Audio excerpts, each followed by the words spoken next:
കേരള കോൺഗ്രസിന്റെ കോട്ടയത്തെ പുതിയ രാഷ്ട്രീയ നീക്കത്തിന് പിന്നാലെ കെ.എം. മാണിയുമായി യാതൊരുവിധ ബന്ധവുമുണ്ടാകില്ലെന്നായിരുന്നു കോൺഗ്രസ് നേതാക്കളുടെ പ്രതികരണം. ഇതിനു പിന്നാലെ കേരള കോൺഗ്രസിനെ രൂക്ഷമായി വിമർശിച്ച് കോട്ടയം DCC പ്രമേയവും പാസാക്കിയിരുന്നു.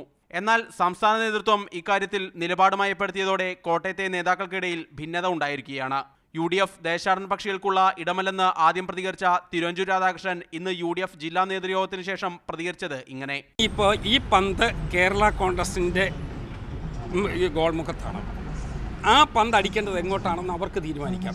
അതേസമയം DCCയുടെ മുൻ നിലപാടിൽ ഉറച്ചു നിൽക്കുന്നുവെന്നായിരുന്നു UDF ജില്ലാ ചെയർമാൻ ജോസി സെബാസ്റ്റ്യന്റെ പ്രതികരണം. മാർക്സിസ്റ്റ് പാർട്ടിയുടെ വോട്ട് വാങ്ങി ജയിച്ച കേരള കോൺഗ്രസിനെ ഐക്യജനാധിപത്യ മുന്നണിയിൽ പ്രവേശിപ്പിക്കാൻ പാടില്ല എന്നാണ് ജില്ലാ കോൺഗ്രസ് കമ്മിറ്റി എടുത്തിട്ടുള്ള നിലപാട്. കെ.എം. മാണിക്ക് അനുകൂലമായി നിലപാടെടുത്ത PJ കുര്യനടക്കമുള്ള മുതിർന്ന നേതാക്കൾക്കെതിരെയും വിമർശനമുണ്ടായി. കേരള കോൺഗ്രസുമായി ഭിന്നത രൂക്ഷമായതിനു ശേഷം നടന്ന അകലകുന്നം പഞ്ചായത്ത് വൈസ് പ്രസിഡന്റ് തെരഞ്ഞെടുപ്പിൽ കോൺഗ്രസ് കേരള കോൺഗ്രസിനെ പിന്തുണച്ചിരുന്നു. ഇതോടെ വിഷയത്തിൽ പാർട്ടിയുടെ താഴെത്തട്ടിൽ കടുത്ത ആശയക്കുഴപ്പമാണ് ഉണ്ടായിരിക്കുന്നത്.